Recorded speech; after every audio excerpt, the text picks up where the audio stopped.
Good morning and welcome to another exciting episode of St. Anthony's Bees. My name is Tracy and we're here with our distinguished guests Sarah and Donna, who are apiary inspectors, along with Just Bob, our resident beekeeper, and today we're going to be inspecting our hives.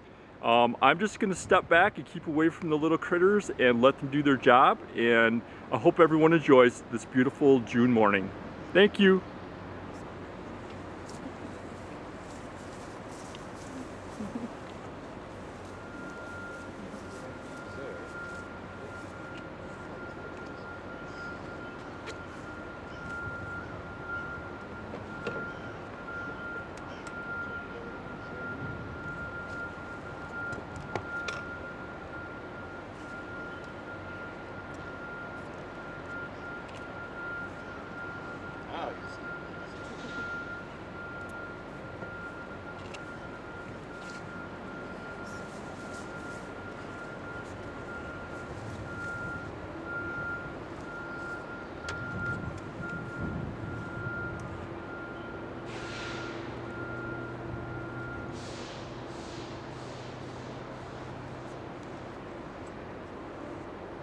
As you're doing this, maybe you guys could explain what you're doing, maybe.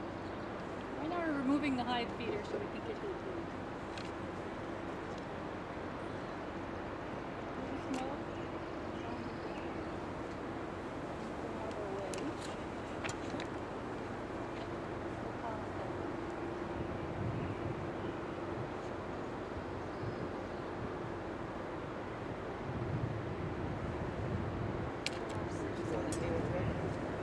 Probably not. There's pollen out for them, so they probably don't need pollen. These are over here, so we start on this end. We'll see what's going on.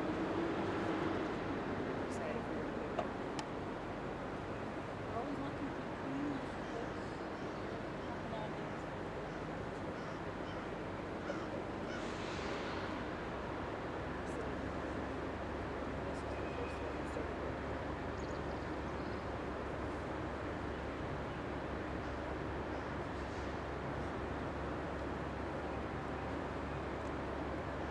They started drawing the smell.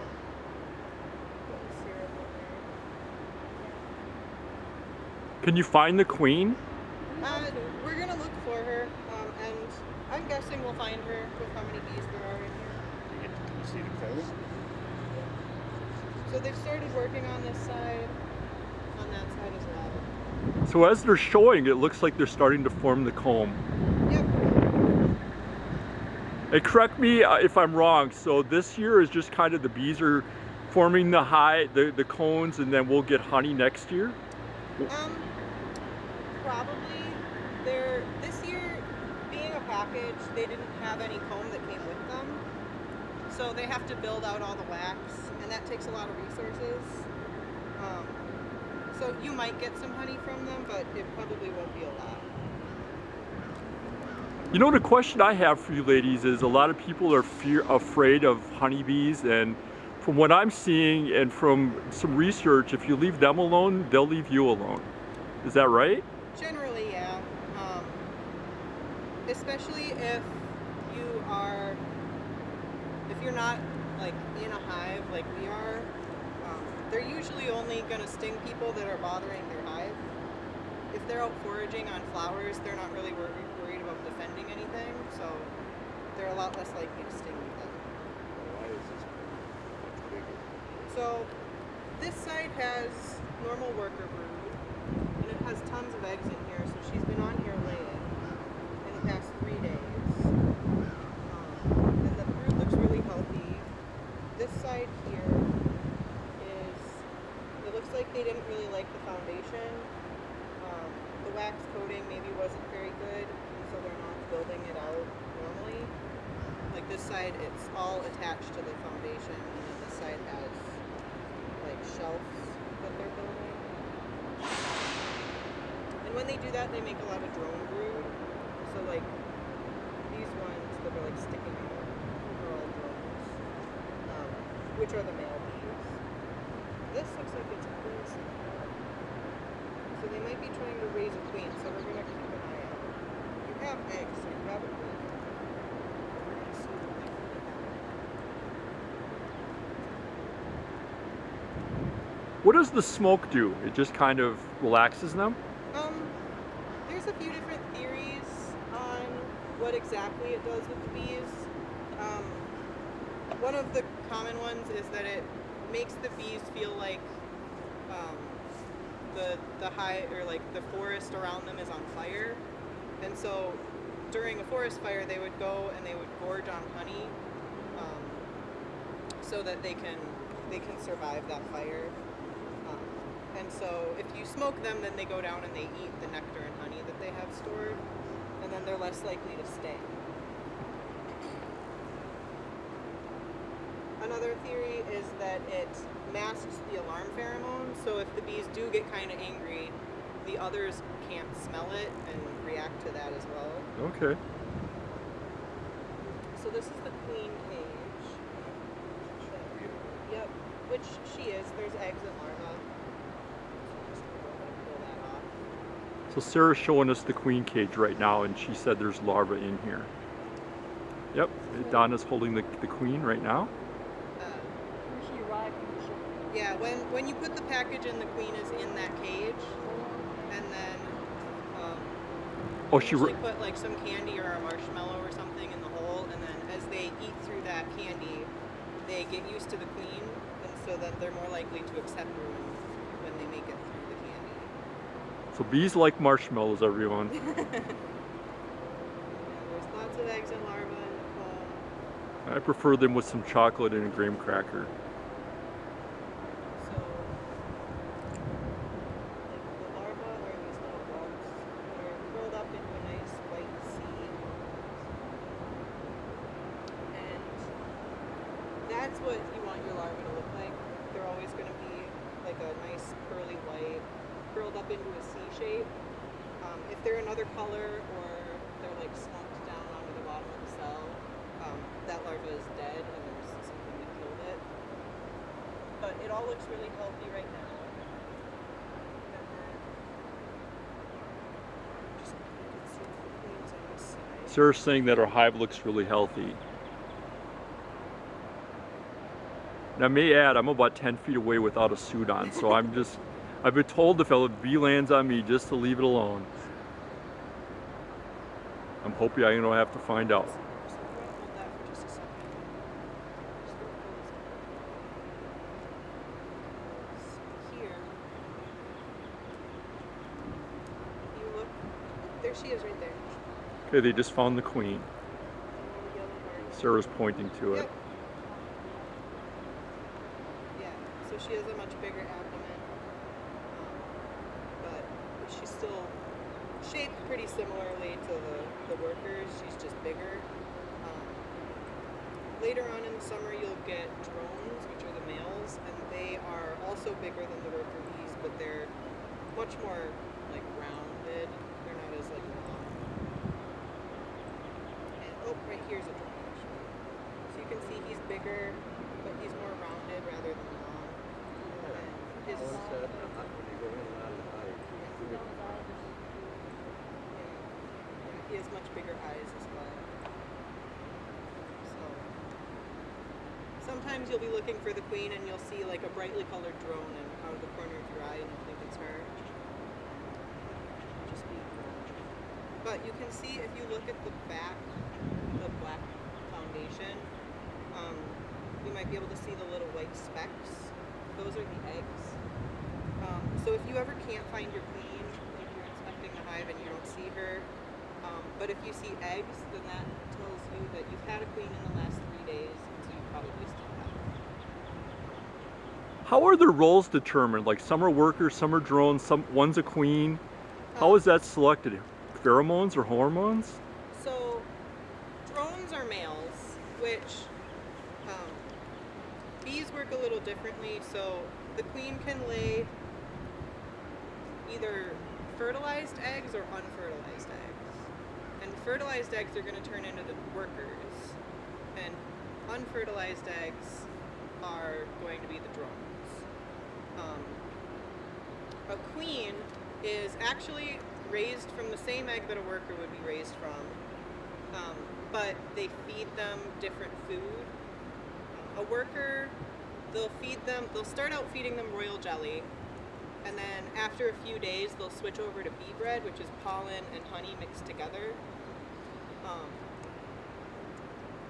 But a queen, they'll never switch over to the bee bread. They'll just keep feeding it royal jelly the whole time, and that triggers something in the genetics so that it develops into a queen instead of a brood.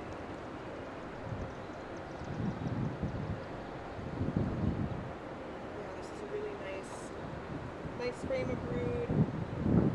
She's got a really good laying pattern, so she's laying in almost every cell. She's not missing very many. Yeah, this side again, they didn't really like the foundation very much. So when this happens and they're drawing it out kind of weird like that, you want to try and let them keep their brood. But then after the brood hatches out, if you can get to it before the queen comes back and lays in it, you could cut off some of this like wonky comb, and that might convince them to draw it out better. You can also melt down some wax, some of the wax that you like cut out, and just paint a thin layer onto the plastic. Because sometimes, usually the foundation comes with a wax coating, but if it's not a full coating, then they might not draw it out well, because they don't like to draw wax on just plain plastic.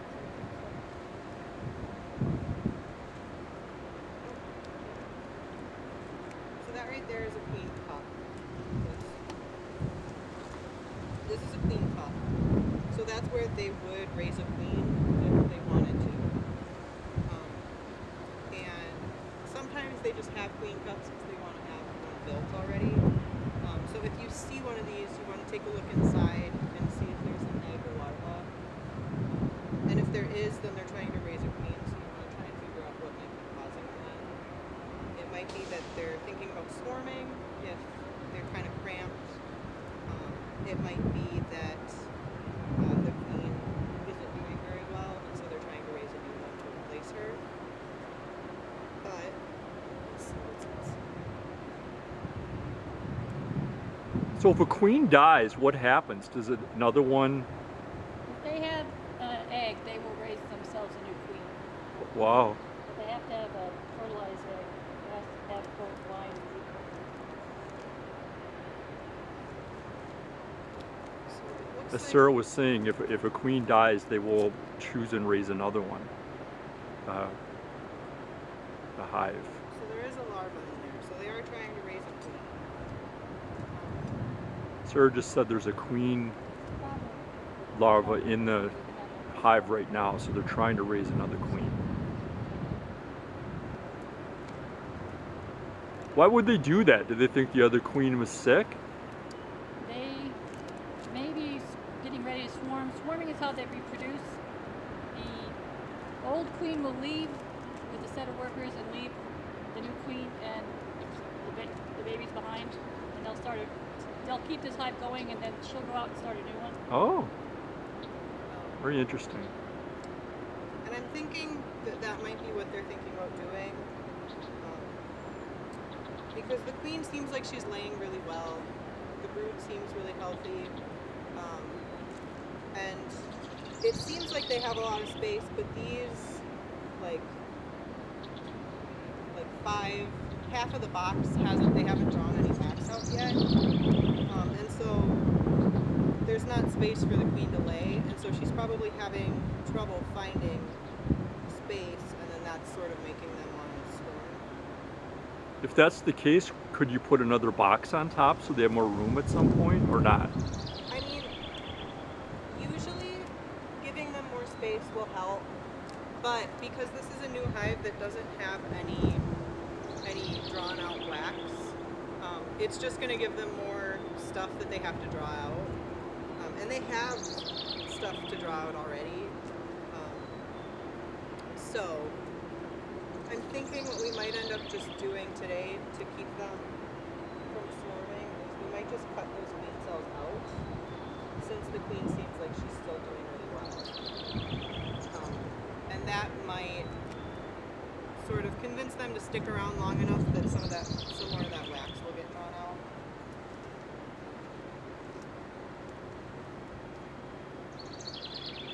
usually if you think they're going to swarm, it's a good idea to try to split the hive.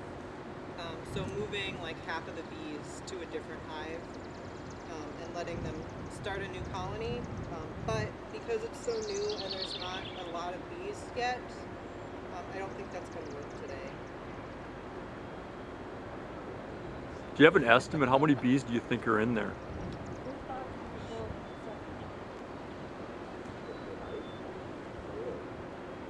Well, and it takes a few months for a package to get to like its top population. So it's only been in for about a month, so. And they have to build out all new racks, so that's gonna delay them a little bit as well. She can only lay as many eggs as there are empty spaces for her to lay in.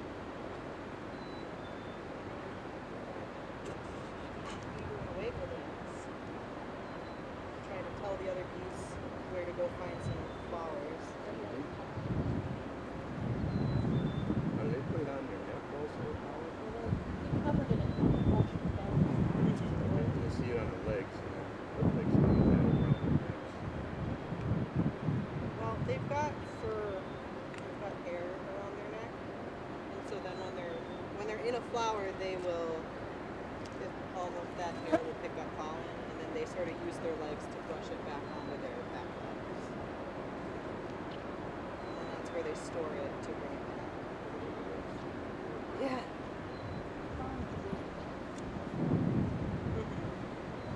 Yeah, there are lots of different colors of pollen, depending on the flowers. So, I mean, we know the queen's not on this, so I'm going to just look and see if the sugar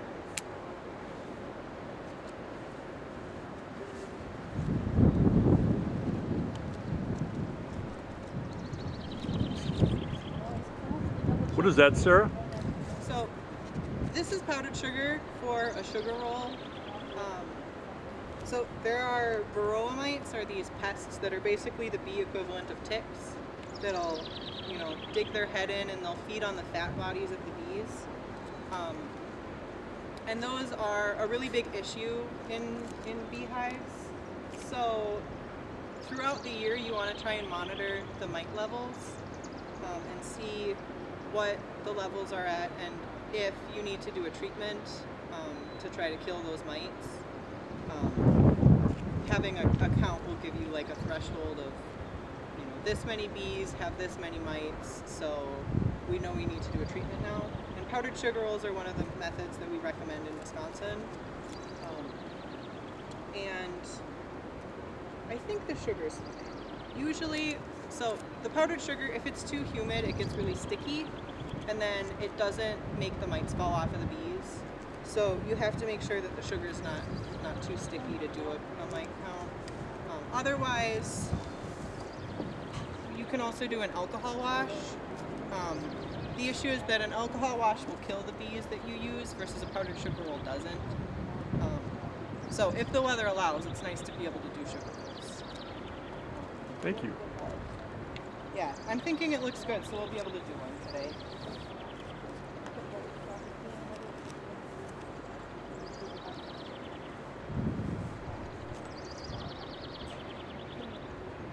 We know we had the queen on that other frame. So if you're when you're doing a mite count, even if you're doing a sugar roll, which won't kill the bees, you want to make sure that you're not going to take the queen. You want her to just stay in the hive the whole time. So we always try and find the queen, make sure she's not on the frame that we're taking the bees from for the mite count. But we know we had her on another frame, and it's always good to check again just to make sure she hasn't found her way over onto the frame that you're doing a count from, but she's not on. So. The queen's only purpose in life is to lay eggs, right? Pretty much, yeah. She goes out, she gets born, and then like a week later she goes out and she mates with some drones that are in the area. And then she comes back and she lays eggs basically her whole life. And then if they swarm, she leaves with the swarm and starts a new colony. She lives about 3 or 4 years. Yeah. Yeah, she can live a few years. Worker bees in the summer will live a few weeks, and then in the winter they can live a couple of months because she doesn't lay eggs in the winter, and so the bees that go into the winter are the same ones that come out. So when you do a mite count, I like to shake them into a bucket. Some people will just brush them into the jar. But shaking them into a bucket also gives you a second chance in case you just miss the queen and she is on this frame. You can see her in the bucket and then you can put her back in the hive. Okay, folks, I'm going to be on the lookout to run. Yeah, keep an eye out because some of them are going to fly up. Hopefully they'll stick with me and these two who are actually Yes. messing with them and they won't come for you. Stay with Sarah, Donna, and Just Bob. So you just give the frame a good shake the bees off. It's good to try and take it from a frame that has brood because that's going to have the young bees that are taking care of the brood, and so they're more likely to have the mites. Varroa mites reproduce in the brood with the developing bees, and so the bees that interact with that brood are more likely to have them. So hold on.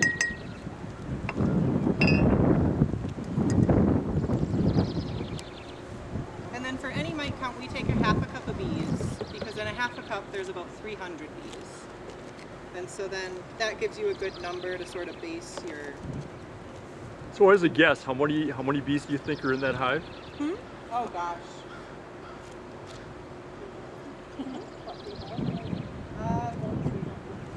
Yeah, I mean thousands. It's hard to say for sure.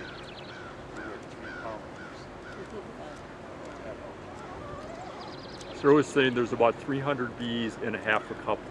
Yep. Half a cup of bees, so the recipe calls for. Yep. So for powdered sugar rolls, you put them in the jar with the sugar, and you just really gently roll it around so that the bees get coated in the sugar.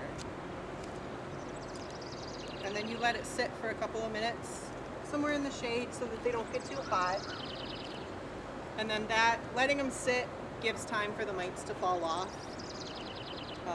And then once it sits, then we'll finish up the sugar roll and show you sort of how it goes. Mites can't breathe with the sugar on them, so they have to pull their heads out of the bee to breathe, and then they fall off. Oh, as Donna just said, mites can't breathe with the sugar on them, so if there's mites on the bees, they fall off and then they will count them. And once again, folks, we're not harming any bees here. Yep. We're making sure that the hive is healthy. I was told those little strips the guy gave me with mites. Yeah, which hopefully that means we'll get a count of 0. How long have those been in? Since it started. Okay. Yeah, so those are, so this strip right here is Apivar, which is a mite treatment. So that should kill the mites, and hopefully our count will be 0 then, since it's been in there. And that is it's a 42-day treatment. So you'll have the strip in for 42 days, and then you want to have it taken out 3 weeks before you put a honeysuckle in, which is the box that you harvest the honey from. Which, I mean, yeah, it'll probably be close if you do end up putting. Probably won't get honey from them just because they have so much work to do to build out the comb.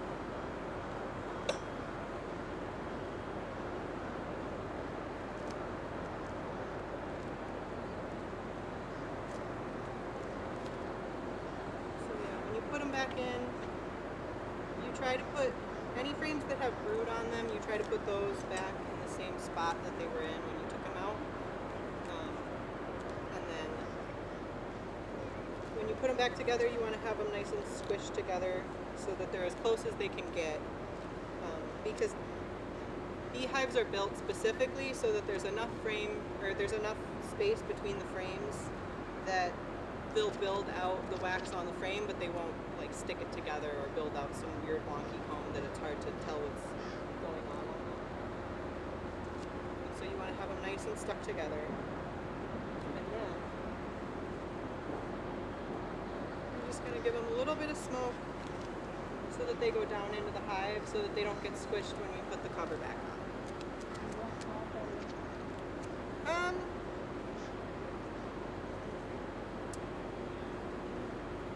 Yeah, you could probably give them. They don't have a lot stored yet. So we'll give them back their pollen patty so that until they get more stored, they have it available to them.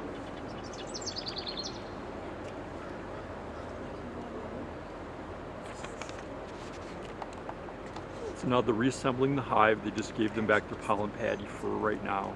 So they have some extra food. How did you ladies get involved with this, if you're interested in the apiary sciences?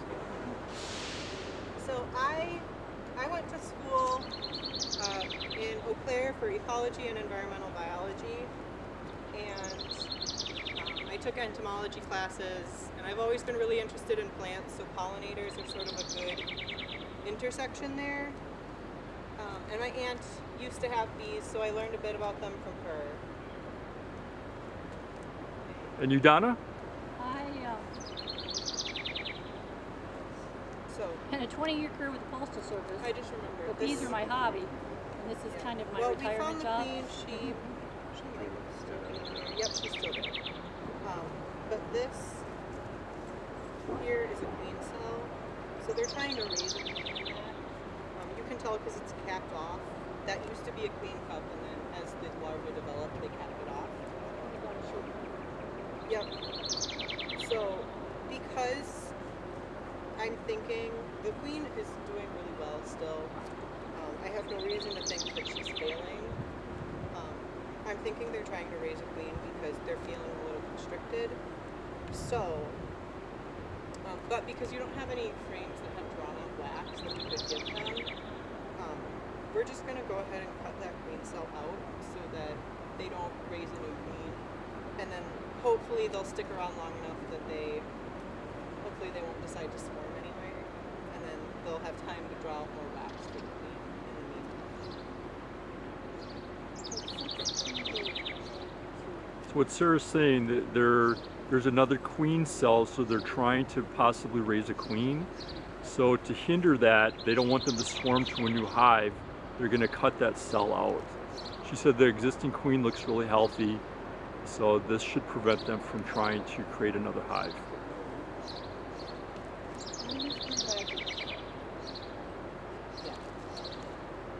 Yeah, they'll have more workers. And I'm gonna say we're gonna let them keep their syrup as well. A lot of times by this point in the season, you wouldn't have to be feeding them anymore because there's so much food available. But because they have so much wax to draw out, we'll let them keep their syrup. It takes about 10 pounds of sugar syrup to draw out one frame of wax. And so they might not be bringing in enough food from just out in the world to draw out that wax. So we'll let them keep their syrup.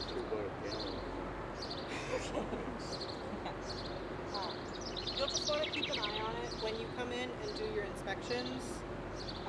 Make sure they're not filling in the space where the queen can lay with syrup. If that starts happening, then take the syrup off. But for now they don't seem to be filling in the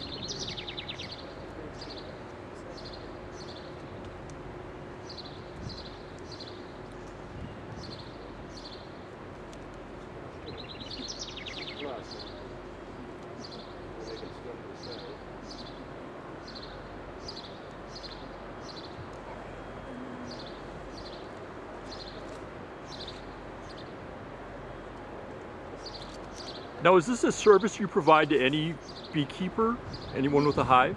Wisconsin, yes. Yep, yeah, so we can go anywhere around in Wisconsin. And any beekeepers that want us to come out, we'll come out and look at their hives.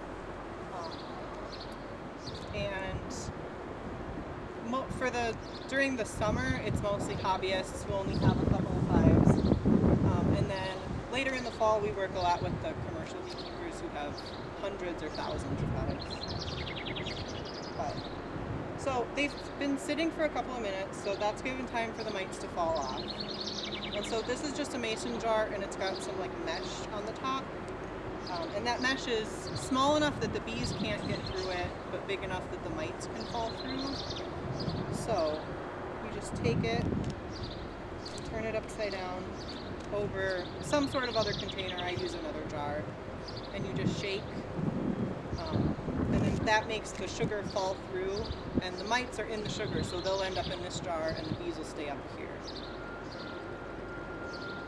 We shouldn't put the cover back on, because the bees are going to go back in the hive, so we'll have to open it up again. But We have sugar-coated bees right now. Yep.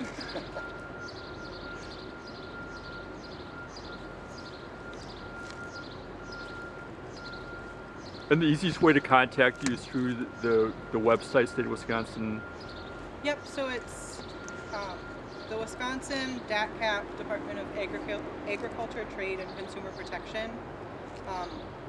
On their website, they have an apiary program page, and that has like a little section on the side for inspections, and that has a map of the different counties and who covers which counties, and it has all of our contact information on there as well. This year there are 3 apiaries.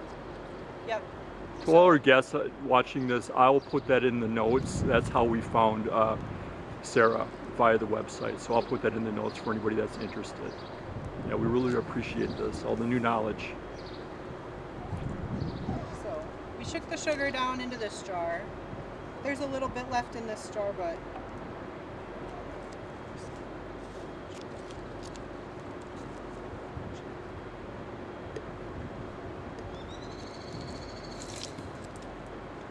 Oops, getting you wet.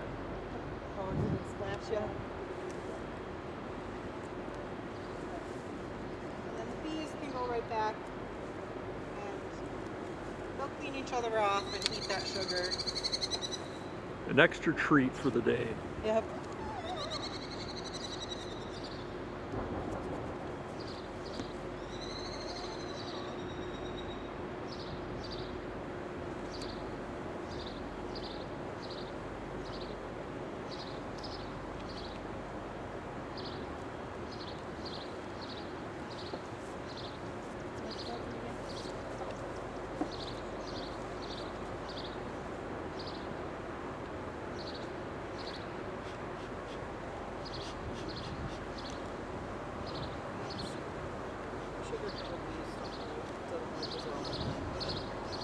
So the smoke will kind of shoo them back down into the hive. Yep. So then that way they don't get squished when you put the cover back on. Yeah, and you try to move kind of slowly and ease the cover on instead of just flopping it down, because then the bees that are still up there have time to get out of the way. Yeah, we don't want to kill any of them before we have honey. So we have our jar with sugar that should have any of the mites that were on those bees. And I just pour a bit of water in, because that will dissolve the sugar, and then you'll just have the mites floating on top. So it makes it a lot easier to see.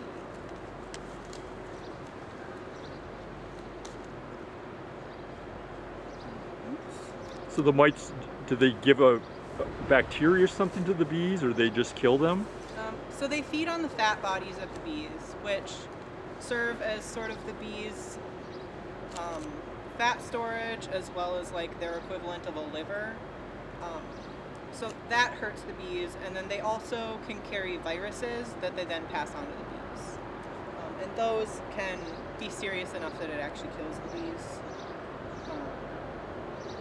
And if they're feeding on the fat bodies too much, that can just kill the developing brood as well. So not a good thing to have. Yeah. So you want to try and keep their levels low as much as you can. And that's what that plastic strip that's hanging in the hive is for. It has a mite treatment on it, so when the bees touch it, they get the treatment on themselves, and then that kills the bees, or the mites that are on those bees. How often should a hive be inspected? We recommend trying to look at your hives every 2 weeks, every like 14 days. That way, if any problems arise, you see them pretty quickly, and if if they decide to raise a new queen because they're wanting to swarm or the queen is failing, from egg to the new queen emerging from her cell takes about 16 days. And so if you go in every 14 days, you'll be able to see if they're raising a queen before that queen comes out. So then if they're trying to swarm, you can solve that before they actually swarm. Like you're doing today. So I dissolved the sugar. There aren't any mites in it, so that mite treatment was working. So that's good. The mites float to the top, so they're quite easy. Yes. Yeah, they're sort of a reddish brown oval that are just floating on the top of the water. So putting water in makes it a lot easier to find them. So the mite treatment worked. It's keeping those levels down. We recommend trying to do a mite count every month or so, at least every month, because the mites reproduce so quickly within that brood. That doing it every month, even if your levels aren't high enough for a treatment, it'll let you see like, oh, the levels are going up, so maybe next month I'll have to do a treatment. And it lets you plan a bit better. If you have a larger hive or it's really humid, the sugar won't work. This is an alcohol wash. It's the same principle. You put half a cup of bees in, but this will kill the bees and the mites. So you shake it, and the dead mites fall to the bottom, and you can strain off the bees. So it's recommended if it's not too humid, Yeah. use the sugar. That won't kill the bees. Yeah. Otherwise, you can use the This alcohol requires bath. 300 volunteers for the good of the hive. Half a cup equals 300, folks. And yeah, once a hive is really strong and it's like a full box or more of bees, they can lose 300 bees without the hive suffering too much. And while it's unfortunate to kill 300 bees, it also might save the hive in the long run. Because if they have too many mites and it doesn't get a treatment, that can just cause the entire hive to die. So if the weather allows, it's nice to do sugar rolls, but otherwise we do recommend alcohol washes as well. But yeah, they're looking healthy. The brood looks good. I didn't see any diseases. Your mite levels are looking good. I think it'll just be a matter of letting them build out that wax and sort of managing any swarming desires that they might have in the meantime.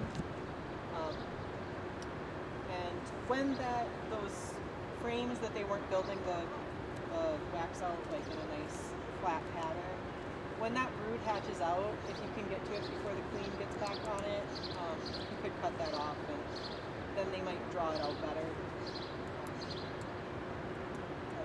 When do we change the doors? So yeah, the entrance reducer is there so that they're able to defend the hive from anybody that tries to get in.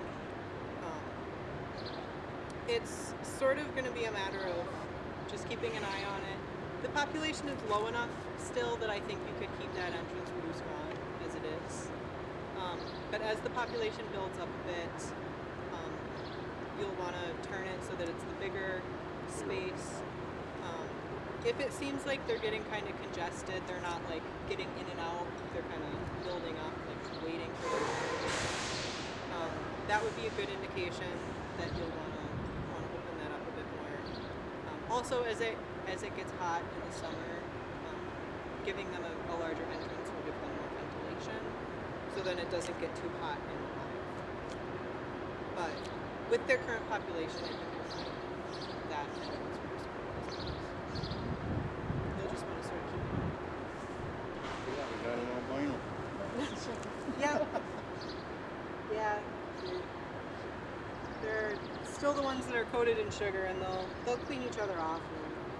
And in like a day or two, you won't see it anymore. So Sarah and Bob just noticed we have a few albino bees right now. They're still covered in sugar. So come on to St. Anthony to see our rare albino bees today.